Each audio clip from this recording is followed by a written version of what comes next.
hemisphere, everybody. I know down under, we've got a different season going on, but we're all in fall pumpkin spice mood over here. Hi, another Wendy from Clinton, Utah, 6th grade, hybrid.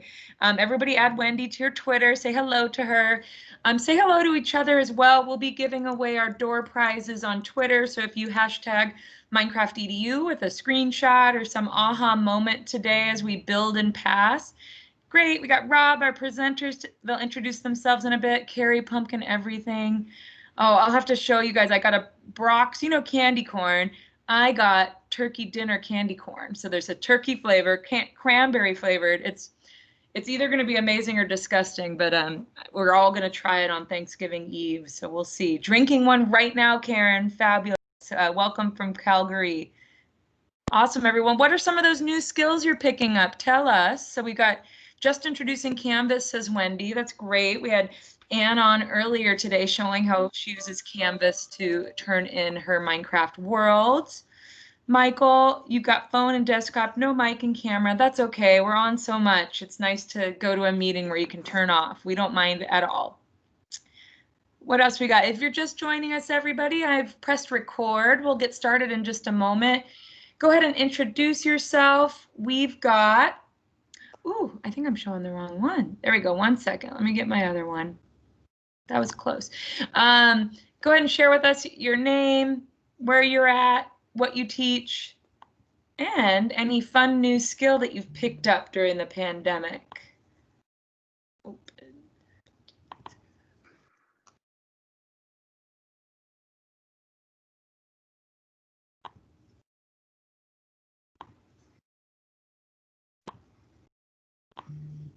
Okay, and we're back. Great.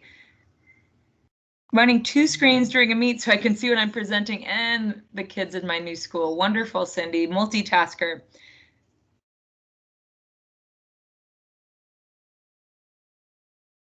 Okay.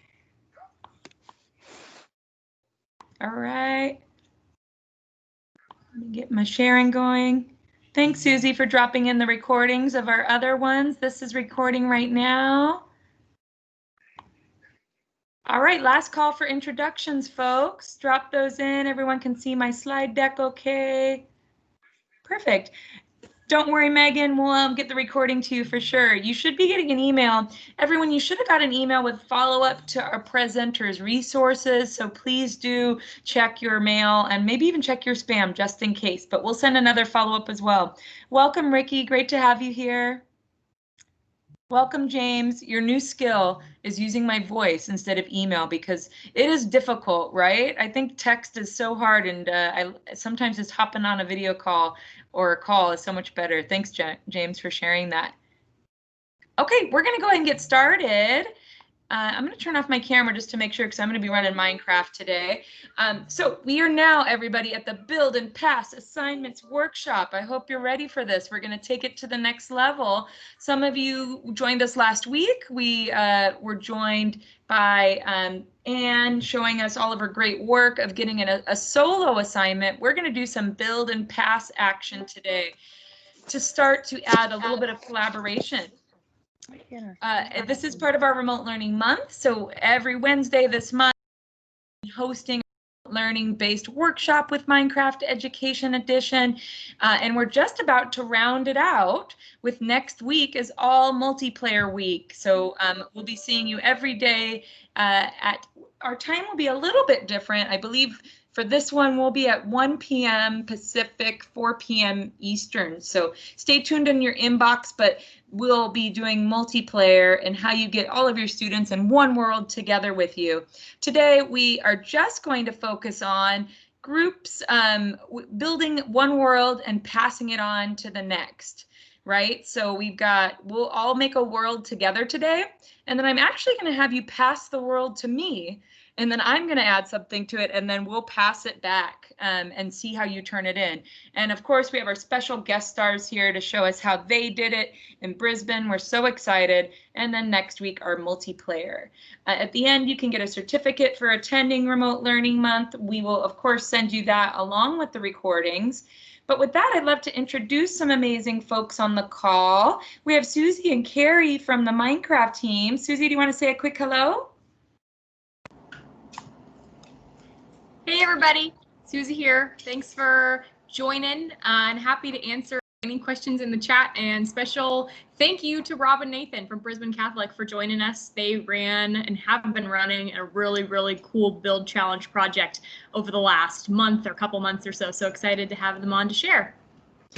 I love it. And Rob and Nathan, do you want to say a quick hello? We'll have you walk through the project in a moment, but yeah, tell us what you teach and maybe how long ago you got started in Minecraft. How did this get going for you? Thanks for coming today. Morning, Wendy. Morning, everyone. I'm Rob from Brisbane Catholic Education in Brisbane. I've started in this role, I think, 2018, and I was originally going with Office 365 products, but I believe once we changed to an AE5 license with Microsoft, we ended up getting Minecraft as well, and so we took on board the idea of teaching teachers how to use Minecraft in the classroom. So that's me. I'll pass over to Nathan. Sorry, also I'm from a background, so school teaching students up to about 12 years age. Awesome, guys. And your Twitter handles are up here, so please do tell them thanks and hi. And these two generous guys are always willing to reach out and help out. And we're so excited to have you here today to inspire everybody. And I know we have Ben Kelly on the call too, I think, Ben. I don't think my deck updated. I had your shiny face on here, but Ben, do you want to say hello to everybody and tell us what you teach and maybe how long you've been mentoring and teaching with Minecraft? Sure. Hi, guys. I'm Ben from Atlantic Canada, the east coast of Canada. I've been teaching grades 6 through 12 STEM, mainly computers and technology, for 16 years now. And I've been using Minecraft in the classroom since 2015. So yeah, it's been a great journey, and we did pull off a major worldwide build and pass type of project. So if you have any questions about that, I'm here and I'm always available to chat. I love it. Thanks, Ben. If you have the link, Ben, I know podcasts with Mike Washburn as well. That might be a fun inspiration. I know that's where we first heard about your project as well. So if anyone wants to dive deeper into that, you can drop that podcast and subscribe to it. I know they've always got some fun stories and inspiration on there. So the way it'll work today, everybody, is we are going to run through a project with each other. Last week, remember with Anne, we just played with one world, right? And turn in the world when you're done making a museum of me or a bee challenge or design your own classroom. But today we're going to take it one step further, and then another student can come and add on to it. That's where the magic of collaboration begins. And then maybe you just have on to a third or a fourth student, how they set their students up. But we're just going to practice today with you sending me a world, and we can magic might and what it might look like for you in the classroom. And then again, you can start to think, where will you actually put that final project? How will you assess it? And all of the other mechanics you might need. So just like any workshop, we're going to kick off to make sure you're technically set up. So you do want to make sure you have Minecraft Education Edition downloaded. If this is your second workshop, you should already be all ready to go. If this is your first time joining us, we'll have our support team drop in a link to how you can download. Again, you do need an Office 365 account to get in, and then you do need also Minecraft Education Edition licensing. And so we can drop in how you can find that out if you can. If you have questions about that, let us know. We're happy to help you get over this entryway to get in and start playing. So get that downloaded, drop us any questions, and then there you go, you sign in. If you can't sign in today, you can at least try a demo lesson with us. And then go ahead and set up your screen. So make sure you've got us, don't lose my screen, so you can see what we're up to and chat with us. And then pop open Minecraft as well. And do you need help? We actually have a new thing we're trying. If you really want to start back at the basics and need to download, can't get in, I'm going to drop this link in the chat too. It's just aka.ms.mee support room. And we've got someone who, if you want to dip out of this one and come back in later, you can join us if you need one-on-one help with our team. But we also have support in our chat as well. So I'll leave that up for a moment.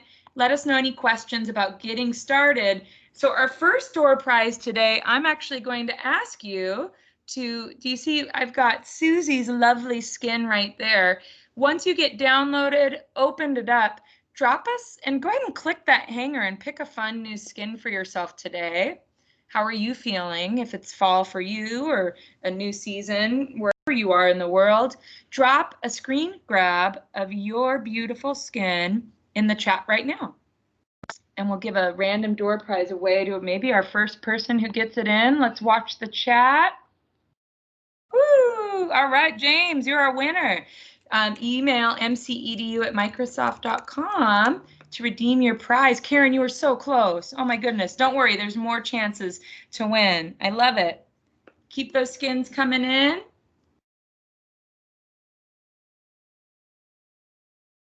Oh, I love it, Diana. Very nice. Welcome, Heather, if you're just coming in. Alexa's beautiful cardigan today. Totally lost, Bailey. Justin, no worries. Justin, if you want to get caught up, why don't you go ahead and join? If you click on this link, Justin, you can go into our support room and they can walk you through and then you can come back in. Great, so Phyllis, hang tight. We are going to, once you guys get logged in, stay for a moment because now Nathan, Rob, and Ben are just going to give us an overview of how they set up their project. Then we're going to come back to Minecraft and pick your world. So hang tight now. And with that, Nathan and Rob, can I have you guys describe your project? How did you get started? Cool. Sorry, I'm just getting back to work. Yeah. Cool, wonderful. Wait for the. Cool. I'll pull the deck up, but yeah, go for it. Okay, Tell us that's how did okay. you get No worries. going? So, yeah, I'll start with just kind of the story of where it all started. So, I guess that I was out and about in schools in the beginning of our school year here, which starts late January, early February, and we have Minecraft on a lot of our students' devices, and we have a lot of teachers doing some really amazing work with it. But I could see there was a lot of teachers that were kind of really crying out for support and help or ideas around how to use it, because a lot of them just kind of knew it as this gaming platform and not necessarily as a learning tool.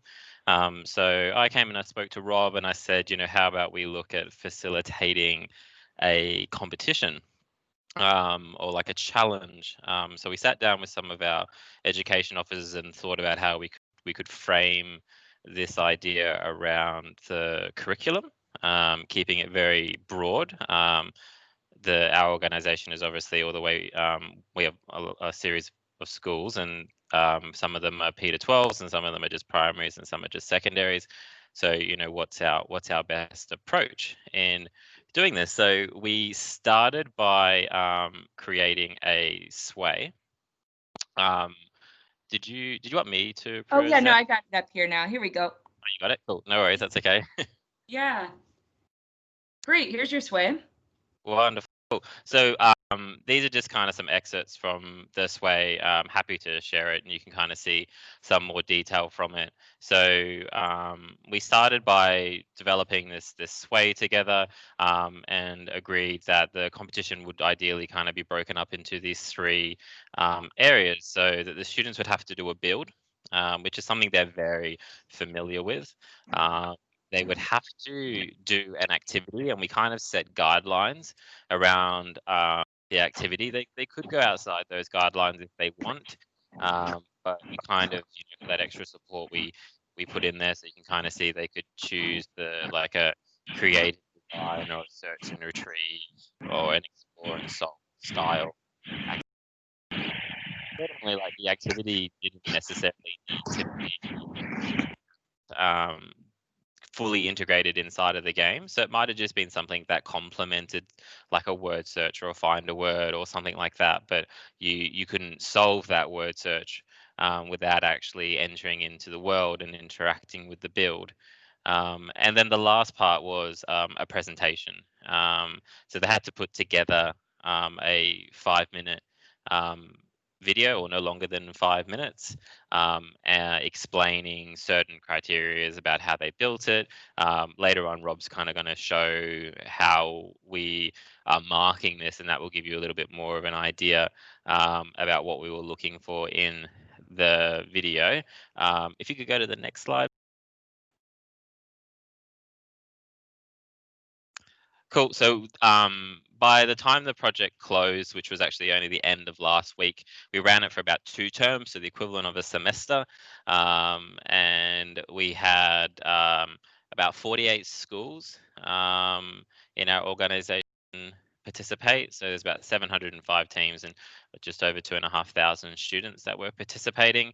And the goal was to get people using the program and getting them to use the software.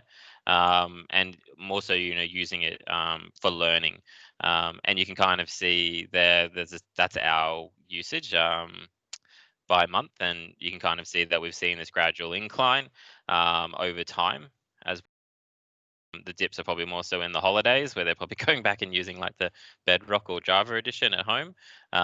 But we can kind of see when the school terms were running, that there was definitely, we saw this gradual increase in usage, which we hope was evident from the challenge that we were running. I love it. So exciting. Over 700 schools. I'll drop the link into your actual sway here. While I do that, Ben, how did you kind of set up your Build and Pass challenge? How did you choose what the challenge would be? How did you get it out to your students? How did it work for you? I was at a Minecraft training session with a fellow Canadian mentor, Dean Van Dramen, and one of the people in the session asked about the export feature of Minecraft. They said, so they were all excited. They said, could I export a world and take it down the hallway and give it to another teacher? And instead of quickly answering yes, which was obvious, I said, why stop there? That was the first thing that blurted out of my mouth. I said, why stop there? Why are you thinking down the hallway when you could be thinking around the entire world? So on the flight home from that training session, I started thinking, okay, let's think about this. How can we do a global, worldwide, every country on Earth type of project in Minecraft with that export function? And I was looking for a topic. What topic is truly global that applies to every student of every age of every country? And the answer was the Sustainable Development Goals from the United Nations. So it was cute, it was compact, there's 17 goals, you can focus on that. I found a world with 17 villages, and then the whole thing came together in having this resource that could move from school to school, age group to age group, around the entire world. It hit 5 continents in the end, and the way I did this, the way one person could run a global build and pass thing, was Microsoft tools. So the forms allowed people to sign up just through a Twitter ping asking for people. The OneDrive allowed me to create a series of folders. So week 1, week 2, week 3. And it was almost automated in the fact that when, let's say, Israel finished with their build, it didn't have to come back to me and there wasn't a lot of work for me. They'd simply drop it in the next country's folder. And then the next country would go in at a certain date, pull it out of the folder and drop it in the next country's folder. So this thing really did shuffle around the world from all age groups. We had kindergarten kids all the way to college. And it's really, if you plan on doing one of these things, like maybe a cool one would be all the 50 states of America. So someone from every state would contribute to this awesome American project. Maybe even during these dark days south of the border in America, it would be great to have some sort of positive theme that every state could contribute to in a big pass and build type project. If you're doing that, remember Microsoft tools will help you. They're there for you. The OneDrive is amazing in a way to pass and share. And just think of something big, something that truly applies to every home, every student, and you'll have a winner. And that's how easy it is. So you just got to find that idea. And imagine if you had a team helping you, it would be a lot easier than just one person trying to get this thing to roam around planet Earth for that time. So that's my motivation. Try it. Topic, Minecraft worlds around the planet. I love it, the sustainability shuffle. Thank you so much, Ben, for sharing that. So everybody, now that you got inspired by Nathan, Rob, and Ben for how they got started, now it's back for us to go back into our workshop. And now we're going to do that very first step, which is picking your own world. Okay, then we're going to dip back to our mentors and ask them how they got their students prepared and how we export and all that good stuff. But first, step one, you all should see my Minecraft screen now. You showed me your beautiful skins, but now you can follow me along. One, if this is your first workshop, some of you were asking, how might I get my music down? I just went into settings and turned it down if it's too loud for you right now. So go ahead into play. And last week you saw Susie go into the library and she did me monthly build challenge. This time, let's go ahead and just open up a biome or a world just to start totally fresh. Of course, you can go pick any of our lessons that have more curricular focused things, but we want to start simple for this build and pass. And then you can start dreaming like the sustainability challenge or like the challenge that Nathan and Rob did that fits to your curriculum. But for now, let's go simple. So go ahead and pick a biome or a featured world. I'm just going to open up blocks of grass. It's so nice because it's just a blank canvas for kids to start. Now, once you get here, everybody, you actually need to create the world file. You're starting with your own world. Remember last week we did share link? That's if you as a student were going to assign everybody in this class their own blocks of grass world. This time we're creating a world. I'm going to build something cool in it, and then I want to pass it on to you guys. So go ahead and everybody pick a biome and then let us know in the chat which biome you picked. Take a quick screenshot.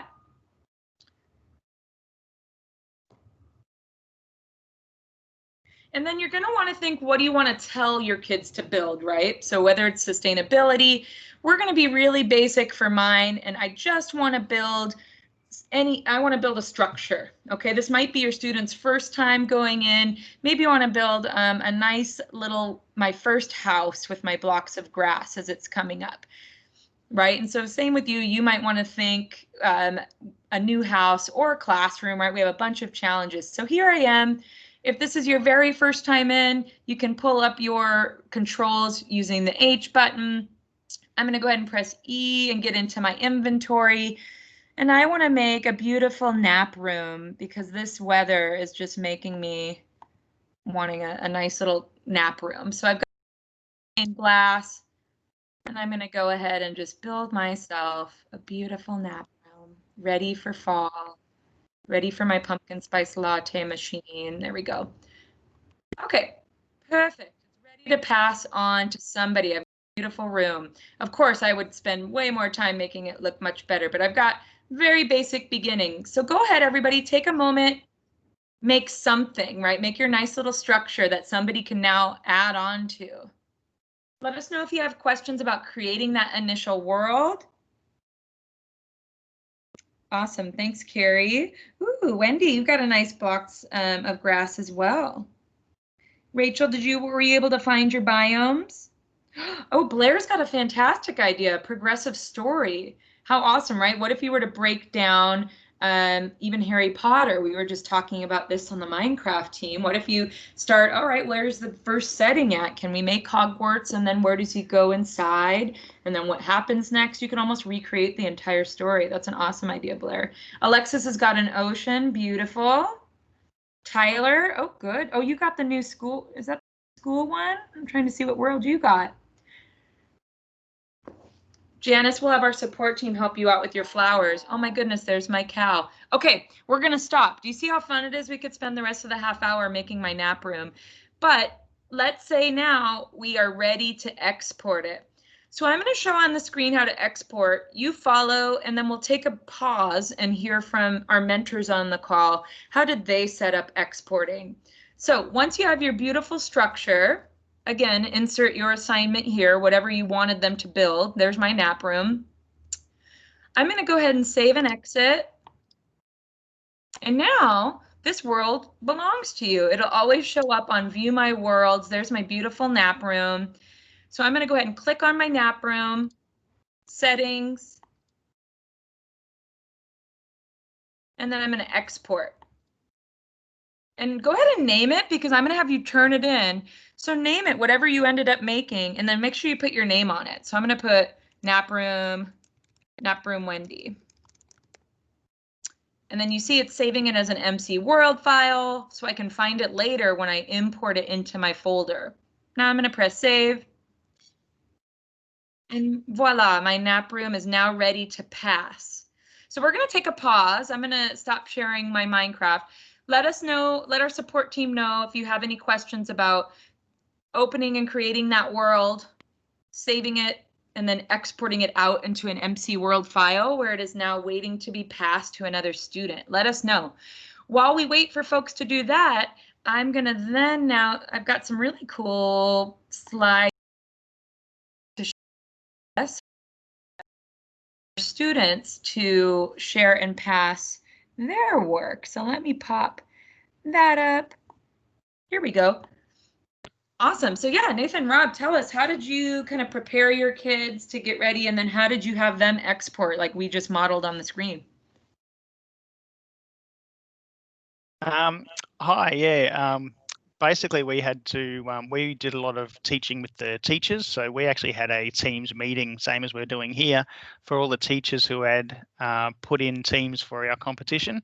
And that's where that first slide there, the getting started tutorial was. And that's where we explained to the teachers all those different little things about where they save their world, where it's actually being saved just on that individual device, but then also how to export that and save it in a OneDrive or another place like that, so that they can share it with other students within their actual build or within their space as well. So if you want to jump down to the next slide for me, Wendy. Yeah. Thank you. Now, we also had a look at the different ways of learning that Minecraft can actually teach us. The picture on the right-hand side actually shows different ways or different as well. So it's actually for a lot of teachers were using that particular image so that they could actually show it for the students so that they knew what they should be doing within the classroom as well. So we were giving the teachers some resources to take back to the class as well. There was a number of ways that different teachers actually used that to prepare their students. So obviously they had to teach them the technical ways of saving their world, sharing their world, being aware of which world was the most up-to-date one as well. So when they worked on their world, and if I was working on my world and I saved it in my OneDrive and shared it with Nathan, once Nathan had finished or done some updates to that, he would share over the top of that basic world so that we only have that one world saved in the OneDrive, so that we don't have that issue of we've got version 1 and version 2 and version 3. And so that was a really important thing as well. Just looking at the chat, you can actually share straight from iPads as well. It is a slightly different process, but you do have to jump out of the world before you export that world as well. So you can't export the world while you're still in it. So as long as you save and exit, then you can still use that export function. If you've got OneDrive saved on your iPad, that was the easiest way for our students to actually save it to their OneDrive. Because in our system, we've got OneDrive set up for all the students. That was the way that we chose to share their particular work. Now, this screen here actually shows one way that one school was, the students in the group were actually sharing their ideas. So rather than just I'm going to work on it, then Nathan's going to work on it. It meant that Nathan and I could actually talk about what it was that I was going to build and then what it was that Nathan was going to be building afterwards. And if I didn't get my things finished in the time I had allotted to me, I could type into the Teams chat and actually say to Nathan, I didn't get finished, but if you keep yours, I'll finish it next time I get my build time. So I know that in this particular situation, the kids might have had, like Monday might have been my day to build, Tuesday might have been Nathan's day to build, and another student in our team might have had Wednesday and then another one on Thursday. So each week they would have that time after school where they're going into their build and doing the things that they need to do. But the communication within this team post chat was the most important part, because then they knew what was going on for each of them. I love that. Oh my goodness. And here's that sway. I dropped it in, but I love how you set up how it works and then how they group their students. And this is kind of the manifestation of that in teams and getting that all set up. That's really fantastic. And then we have this slide too, just shows how it goes into, I think this is how they were, oh goodness, they were doing their learning intentions. Yeah. So this slide here, it actually shows the one just above it was showing where the teachers were communicating with the students and letting them know, just refocusing them, especially with any sort of activity you're doing over a longer period of time.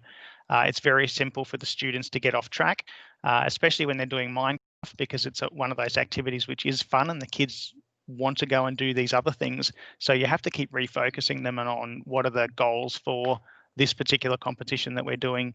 And then this slide here that we're looking at now is in one of the team channels. So this is the communication the kids are having between each other to say, this is what you're doing, this is what we're doing. And we've got a team leader, and that team leader's job was to make sure that everyone knew what they were doing every time. So which was actually really, really well done. So which is why I've used this as an example.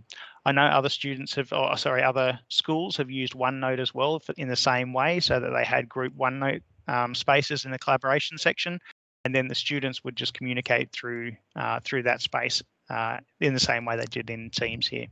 I love it. And lots of really good questions coming in the chat. Well, one, I want this person on my team. Like, this leader is fantastic. And how cool that they're just learning these real world skills of collaboration and leadership and pulling people along to get something across the finish line like that. We do have some questions about the actual world itself, everybody. Remember, this is different than our multiplayer that all of you just exported a file off of your Minecraft. That now is the same file, and then I'm about to open some of yours that I'm going to ask you to turn in, and I'm going to build on top of it. But it's a single copy that's flying around and getting added onto it. Next week, you'll see what happens if we do the same exact project, but instead of one file getting passed, it's all of us together in the same world and same file. So we'll focus on that for today. Ben, did you have anything to add about kind of this setup? How did you get them to export? How did you organize your groups? Any tips there? The exporting was a relatively new feature when we dove into this, and that's where the excitement came from. This was a new feature where we could actually save our worlds and export them and make them into this OneDrive folder. One thing I will mention, if you start flying around a Minecraft world and building 3,000 blocks away from another site and another site, worlds can get pretty big, but that's not a problem. So do not fear worlds that are 300 megs big, 400 megs big. That seems to be the norm with a build and pass project that grows over time. I've gone everywhere is up to 500 megs and have not experienced an issue from anyone involved. Anything over that, you might be pushing it, but don't worry if your world size starts climbing every time it moves. That's perfectly normal, and it's because you're venturing further block-wise, and therefore the world information needs to grow each time. So that would be my biggest tip of a world file size, and not worrying about it till a certain point.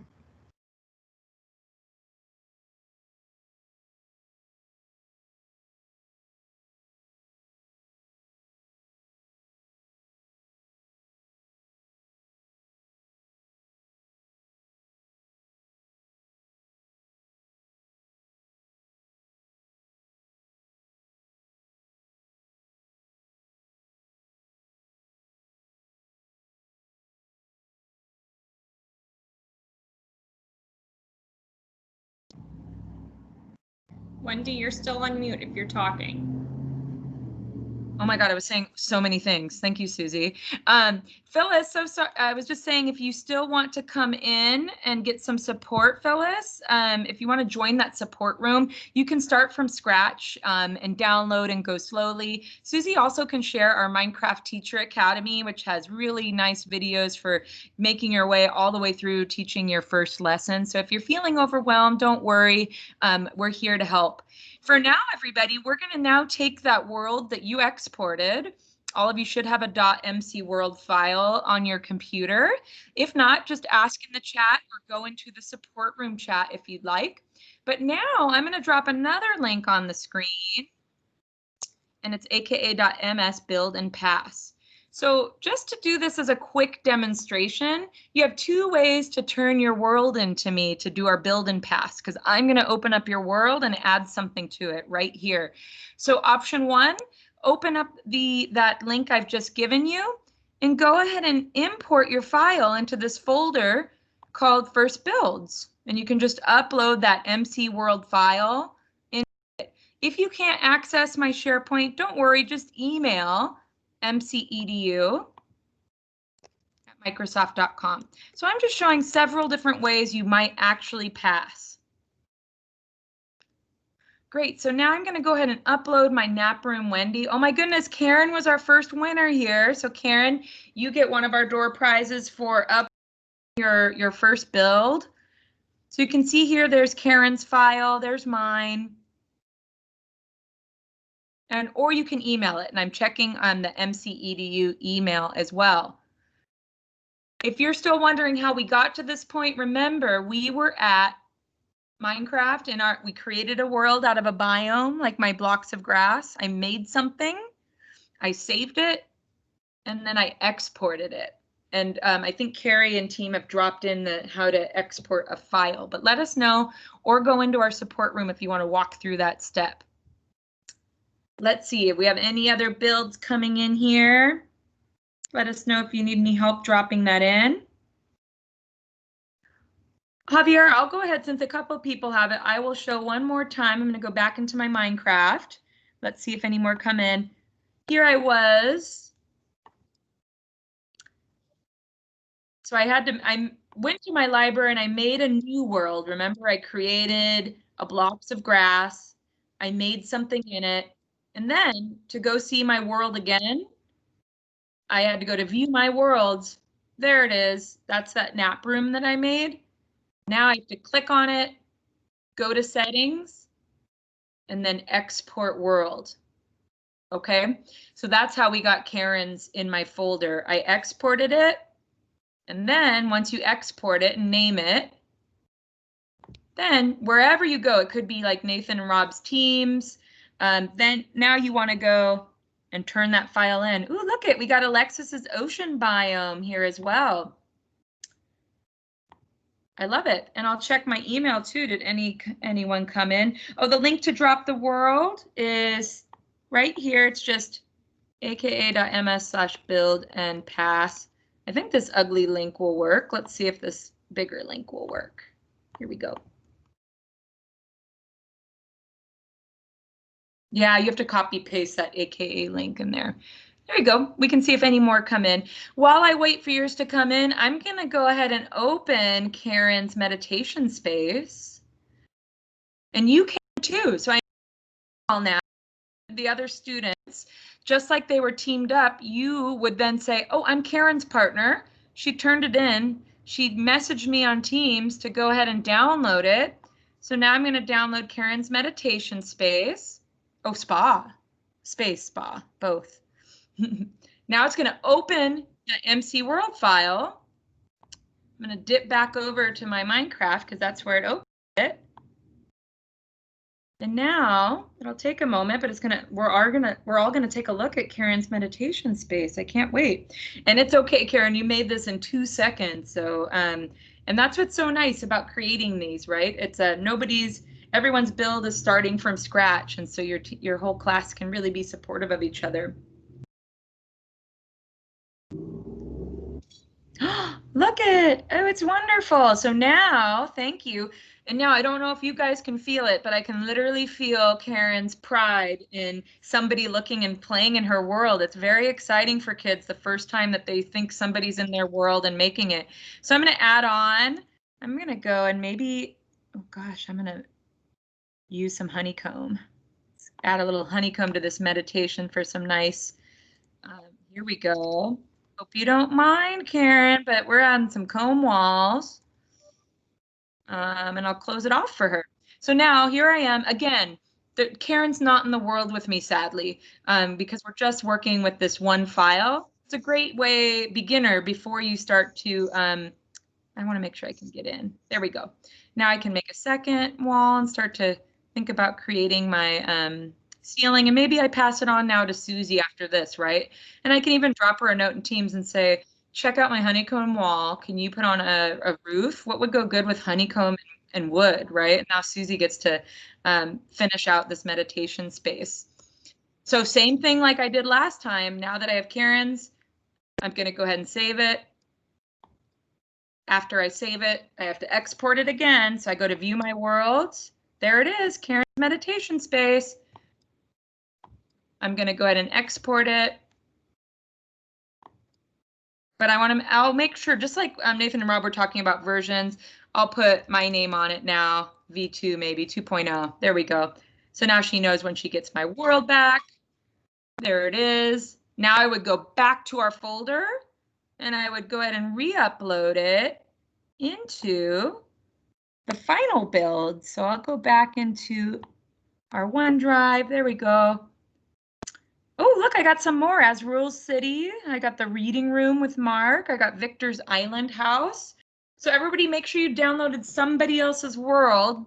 And then our last step would be add something to theirs and drop it into final projects. So that's what I'm going to do. These are all of our morning people that turned it in. So now I'm going to upload Karen's The Honeycomb Walls. Here we go. So now you'll see my new file pop up that says Karen's Meditation Space, Wendy, version 2. All right, so I'm going to dip out of this. You guys now have a moment. You can be playing and adding things to the world that you downloaded, and then you'll re-upload it back in. But now, Nathan, Rob, Ben, I'm going to go ahead and go to your next slide so you can talk to us about that export and turn in process, because we can do it a few different ways. So Nathan and Rob, do you want to tell me about, here we go, where did I leave that part? Here we go. Yeah, tell us a little bit about how you organized it to get them to turn it in. Yeah, of course. So a big part of like what we do is kind of helping teachers set up that space and then teaching the students how to use it effectively. So for our organization and the way things are set up, our two primary sharing products are Teams and OneDrive. So in some of the lower years, the schools aren't using Teams, and in a lot of environments where they're not necessarily one-to-one, sometimes it's like one iPad between 3 students. The Teams environment can be a little bit challenging.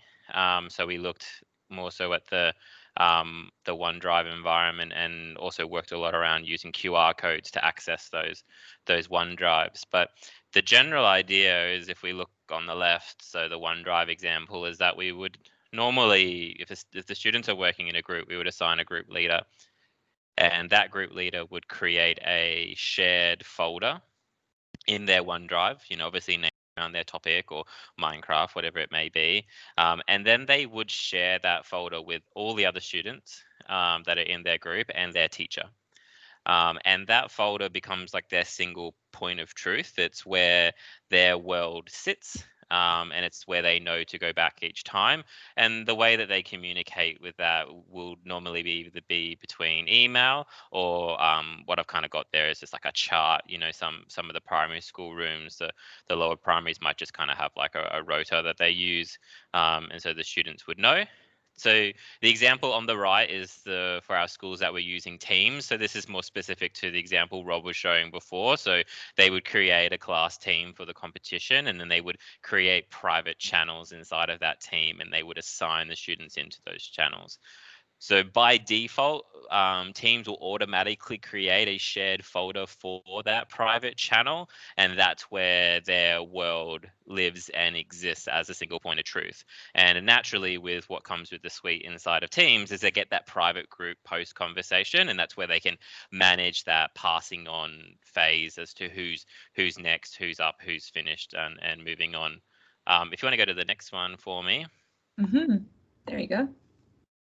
Cool. So this was kind of the ecosystem structure that we would recommend in regards to that import export phase. And this works the same whether they would be using OneDrive or Teams. And equally, this kind of would work across most LMS programs, or if you're using like Google. So the idea was, this is once the world is created. okay, is that you would export the world just like Wendy's been showing us. That would then save to your device. So I'm starting from the top left, moving clockwise. So the new version with all your changes has saved to the device. I then place that version into that shared folder and replace it with the old version. And then that's where the communication side comes in, because I pass it. So from there, once it's passed, the next person downloads the latest version. So I'm down in the bottom right here. Now they download that, they import that into their world, and they continue working on the project. And when they're done, they prepare to pass on again. So it's kind of like this cycle that just goes round and round and round. And there are always hiccups with this at the beginning, but once they get it, you know, and they've made a couple of mistakes, you know, they learn from their mistakes, I guess. This process, you know, it works quite smoothly. Yeah, cool. I love it. Oh, so cool. Thank you for visualizing this process. Anything to add, Ben or team, on this process of organizing? There's so many different ways, right? You could just do it with partners to start. You could assign leaders. You can do it in teams. Ben, how did you set up the export with your sustainability project? Well, I would suggest, first of all, everyone loves a schedule, especially in the world of a teacher. Everyone loves schedules, knowing when it's their turn. But if you are doing something that roams beyond your classroom, in the schedule, make sure you build in flex periods, because we never know when the next hurricane's going to hit, when the next second wave of the virus. There could be holidays, for instance. So I know in our project, when Christmas time came around, Israel stepped up for 3 weeks to take the project. And it just made sense, because Christmas time is a massive global event, but there's certain parts of the world that don't cherish it as much as the other parts. So Israel stepped up, took Christmas time, and so build into your schedule flex time in case someone needs an extra week because of a school closure, because of a flood, or any unforeseen thing. But also make your schedule and communicate your schedule, because teachers love schedules. Other things that I can think of right now, consider Flipgrid is almost like a modern Pen Pals 2.0. So you could actually have kids in two parts of the world or in two parts of a district communicating back and forth using Flipgrid to each other about the build, where you said, you know, I wonder what goes well on this roof with this honeycomb. That could be a video conversation back and forth between two different nations. And you could also have Skype-a-thons coming up, or whatever they call it now, the new name. So if you're part of the Microsoft community, Skype-a-thon could be the climax of your build. So if you get on this right away and do a little build back and forth, it would be a really good climax to a build and pass project, to have sort of a Skype-a-thon meeting between the two classes discussing your little project that you just did. But you'd have to move pretty quick, because that's usually November-ish, mid-November, early November. I love it. Thanks so much, Ben, for adding that in terms of scheduling. So that would be your homework, everybody, would be to think, great, what do I want my assignment? Could you set it up like the sway that we dropped in from Rob and Nathan, right? How are you going to set that up? What are you going to ask them to do? How might your teams work? When is it due? And then scheduling it, Ben said, is all important. Those of you who emailed me, I got your work. So I was able to get the create your own house. Thank you. I also got bog. I think that's James's bog. We'll have to, blocks of grass. Go to the bog. And I got a couple others. So thank you everyone for emailing me. These are all now here. We're going to move into assessment here next and how it was judged, right? But to the point going on in the chat, next week we will, now that you have mastered this single file, now you can apply all these great things that the mentors are talking about to everybody joining. But now is a really great time to just practice one world, passing it along nice and smooth before you might have everybody join to build that meditation room together, right? That's a different kind of lesson. So we want to expose you to, maybe last week you just send the meditation room and everybody makes 30 meditation rooms. Today is we make maybe 5 meditation rooms with 4 students working on it, and they pass it around so that you don't have to come and be on it at the same time. And then next week we'll look at, great, what does that look like when all 30 of my students get together to make one meditation room in the same world? So great. To wrap up before we get to assessment, do make sure that you got a chance to download somebody else's world, okay? So download someone's, add something to it, And then you can drop it in here in our final projects. I think, oh, did we get one from this class yet? Not yet. So, oh, no, we did. Oh, that was mine. I put the meditation space back in there. So if you add it on to somebody's, like I added the honeycomb wall to Karen's, you got to save it, export it again, and drop it into our Alexis's Nap Room 2.0 got edited. Oh, here we go. We're going to open it right now. Oh my goodness, what is this going to look like? And that, if I can get it to open, that is our final project winner. What Alexis Nap Room 2.0 looks like. And just like I'm showcasing now too, this could be one way of assessing, and then we'll have our mentors share how they did. But how fun if you had them all in teams or in a folder, and then you pop open their worlds. But they don't have to turn in the worlds at the end, right? They could do Flipgrid like Ben said, or screenshots into a Word document, many different ways to capture learning. In this case though, I'm actually, oh my gosh, look at this fence. And then we've got, oh wow, we have got some action. We've got lots of animals. And then, ooh, there's a really nice, looks like my nap room over here. Excellent work. So now, oh, we've got some NPCs that we can spawn out here, an ocelot. That's fantastic. Cool. So now, so many. Great. So I'm going to go ahead and get out of the world now, and let's look into, great job. I'm not sure who that was. Whoever that was who turned in Alexis Nap Room 2.0, you can go ahead and email mcedu@microsoft.com. Let's talk for our last few minutes about how we assessed it. So I'll go ahead and first I've got to get out of this game because I've got lots of moves. I got to get out of here. And you just dumped an ocelot in with a bunch of horses. I did.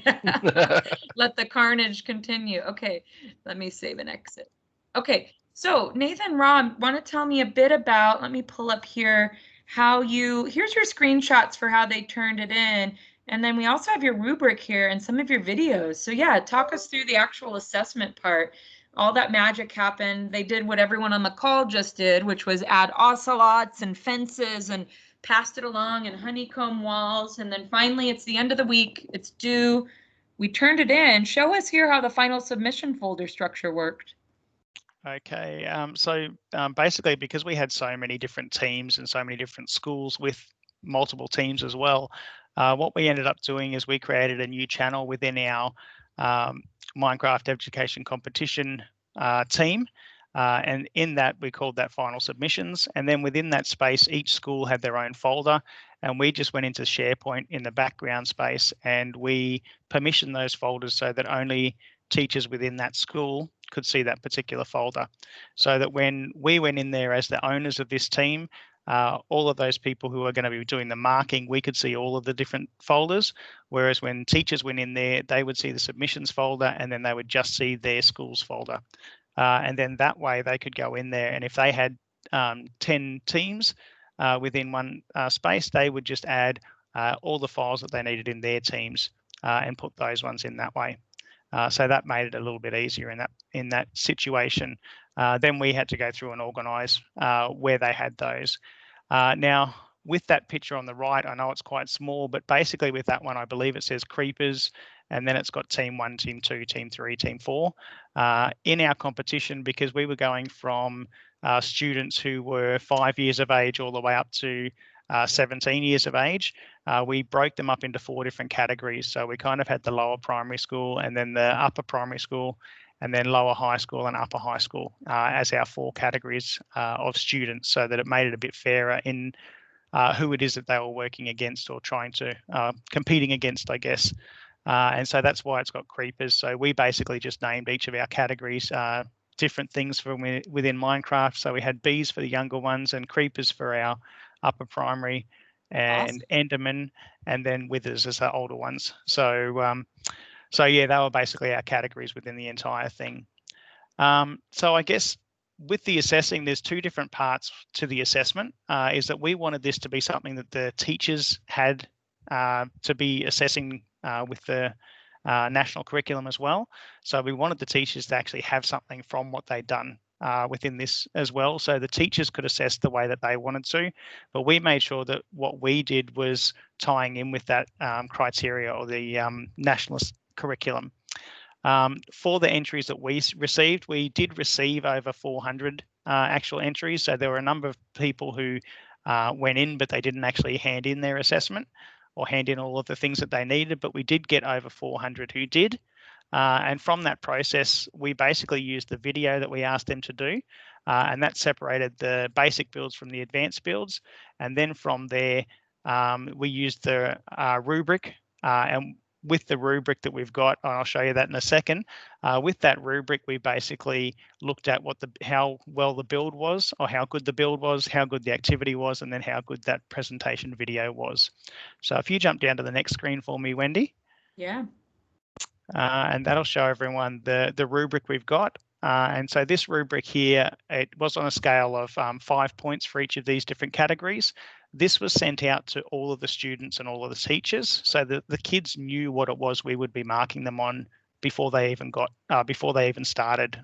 So it's always good to show the kids what is it that we're looking at, what are we aiming for, and things like that. So that's basically where we went with the assessment of this entire thing. So when it came back to that, we were looking at having a build winner. So who was the best build in each of our categories, who had the best activity, and then also who had the best presentation. So we were looking at different parts of it. Even though we're working within Minecraft, it wasn't all about Minecraft. For some of these, it'll be that the students who were able to create a really good video that showcased what they were doing, they'll be the ones who win in that particular category, if that makes sense. Yeah, let me see if it's going to let me play. For whatever reason, this is not showing a great resolution. I might need to let you take over and share the videos. Yeah, let's share. Yeah. Wait, I'll give it one more go. Let's see if that's all right. Oop, might be able to.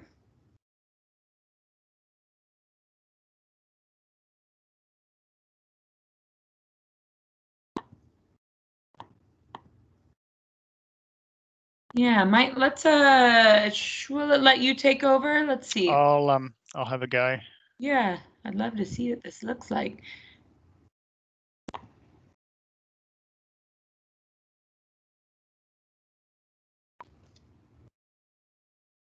And I see some great things coming on in the chat on what tech you might use. We've got Screencastify, Flipgrid, obviously, so many different ways. Thanks, Carrie, for dropping in Flipgrid. Yeah, Victor, we'll definitely have to send you out the rubric. Yeah, does yours, do I need to give you some power? No, it looks like it's not even going to let me share anything except for PowerPoints. So I've got the video sitting on my desktop, but they're not going to work. Bummer. We'll have to send it out. No worries. So I guess I'll explain, why I've chosen these two particular videos. The first one there was some students, some grade 6 students who were talking about their build. And one of the reasons I chose that one is because the students talked about the blocks they chose. They talked about the game mode they were in and why they were in that game mode. And it was basically the thoughtfulness that they had behind the choices that they made within their build. So that was a really important part of where their marks would have come from, and what showed, or the thoughtfulness they showed when they did their build, I guess. So that was that first one. The second one that's in there, we put in there because although they were missing some parts of our presentation criteria, what they did do is they basically created a video which I could have seen on YouTube and said, oh, that's a really cool game, I would love to play that. So what they've actually done is that they've made it so involved that people who watch it would want to actually jump in and actually go and do that particular build that they've created. So they've almost done it as a way of advertising for their particular build, which I thought was fantastic. So that's just, the two ways that we've had to look at it. Well, and somebody asked earlier too, how do you, I think Mark, you were asking, how do you ensure which student did what? So this final piece, if you're recording it or having them do screen grabs, you definitely want to make sure that each student has a way to share their part. Is that a good way to explain that? Yeah, definitely. So with different teachers that have handed these in, they had different ways of doing that. So with some teachers, they've made sure that each of the students within the group had a talking part within that final presentation.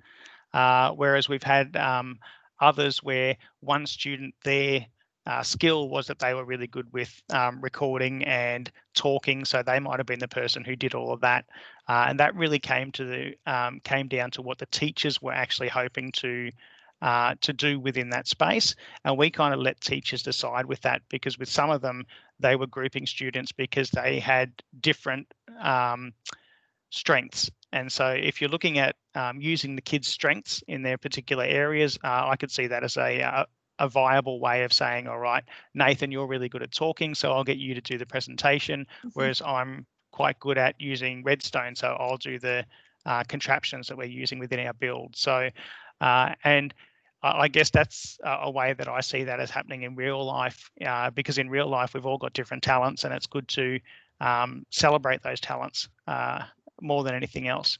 And I think you just nailed what's so magical about Minecraft, is that you really can differentiate and let every student's skill shine. That's really awesome.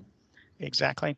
One other thing we did find when we got the submissions in from people is that we did get them to fill in a Word document, which basically told us the names of all the students who were in their group, because as you know, within classes, even though you might submit an entry into something or other, those groups may not work correctly or the way that you were hoping that they might at the beginning of that session. So some of our groups did change throughout the competition. So when they had changes, rather than everyone having to email those changes to us and us having to make it, we just got them to fill in a sheet at the end to say who were the people that were in that group, and that gave us a bit of an idea of the final groups, and made it a bit easier for us to work out who was in which group. Oh, I love that idea of organizing. I know Mark has a question in the chat too about the management of that, and I think you showed us how you constructed and like Ben mentioned, of having the schedule and having leaders can help out with the classroom management, right? So the more rails you want to put on that, Mark, the better, right? If you want to highly control it and say, you know, you might do a wall and you do this, or you take that back, right? These are all kind of levers that you have as a teacher with these group assignments as well. I don't know if you want to. Yeah, that's actually really talking about managing the project. What my question is about is managing in the classroom in real time. If you've got one team or one student working with a world, what's the rest of the class doing?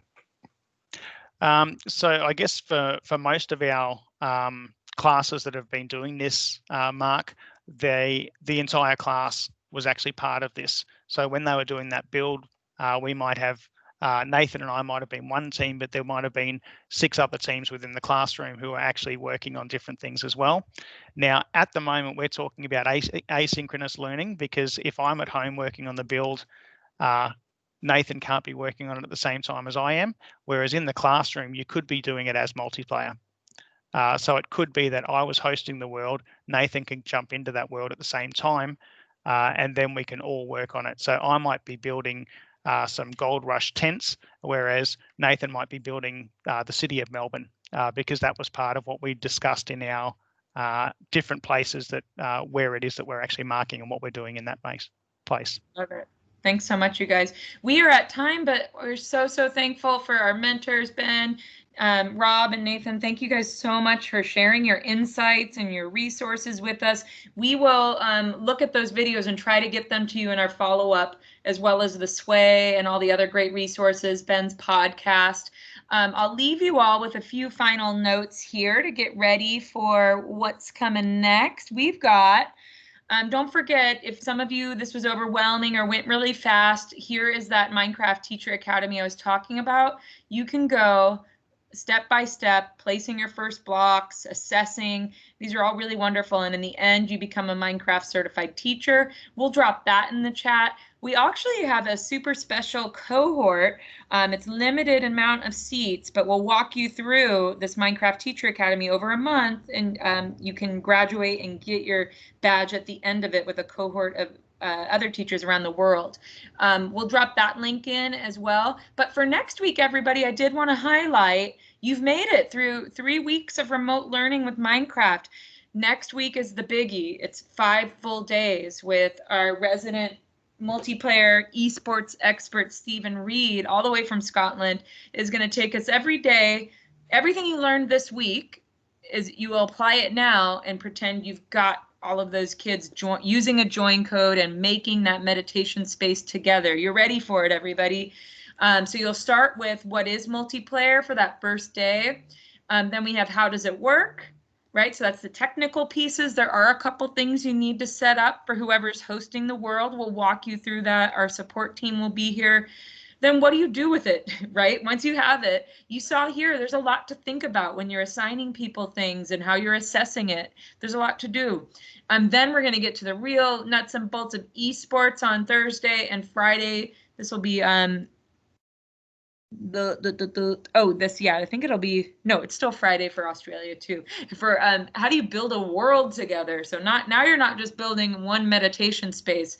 What does it mean if you are actually trying to recreate the Harry Potter world together in one world? So that's what's coming up, folks. Thank you so much. If everyone wants to unmute and turn on their camera and give a wave and a thank you to our support team today, Adam and Carrie and Susie, and huge thanks to our mentors. Thank you, guys. Thank you. Thanks, everybody. Thank you. Thank Thanks, you. guys. Thank you, Robert and Nathan. You guys rock. Cheers. Thanks, guys. Thank you. Let us know when we can join your next challenge. Yeah, sounds great. We're here for a couple more minutes. If anyone has questions, feel free to unmute or ask in the chat. We're here to help if you wanted to clarify. Hi, Michael. Good to see your face. Justin, it was nice to see you for a moment. Thanks for coming. Thanks, Kimberly. Oh, I have to pick my tweet winner. Hang on. Almost forgot. Our tweet winner was...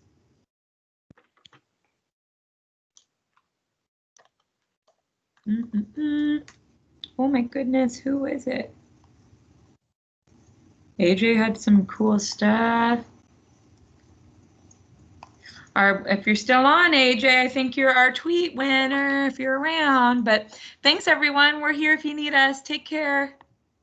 Thanks, Mark, for the great questions about classroom management. Always have some good ones. Do you feel pretty